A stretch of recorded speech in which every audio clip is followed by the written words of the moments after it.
আমরা মুখে যা বলি তার যদি বিপরীত আপনারা কিছু আমাদের মাঝে পান, আমাদেরকে সংশোধন করার জন্য পরামর্শ দেবেন। যদি আপনার পরামর্শ দেখেন যে কাজে লাগে নাই, আমাদেরকে ত্যাগ করবেন এবং ঘৃণা করবেন।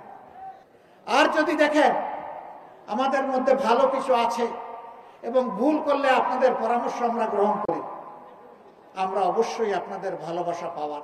সাংবাদিকরা আমাকে ধরলেন, আপনারা যে বাংলাদেশ গড়বেন সেই বাংলাদেশে মায়েদের কর্মক্ষেত্র কেমন করে আপনি যাবেন? আপনি সাংবাদিক এটাও পরিচয় দেবেন না, না দিয়ে আপনি সাধারণ মানুষ হিসাবে খোঁজখবর নেন, এরপরে আপনার ইচ্ছা মতো আপনি রিপোর্ট লিখবেন। পত্রিকার প্রতিনিধি গিয়েছিলেন, তিনি এসে তার মতো করে এই রিপোর্ট লিখেছেন। সবাই বলেছে এটাই যদি জামাতে ইসলামের মডেল হয় তাহলে এই বাংলাদেশটাই আমরা চাই। মা বোনেরা বলেছেন এই বাংলাদেশ আমরা চাই।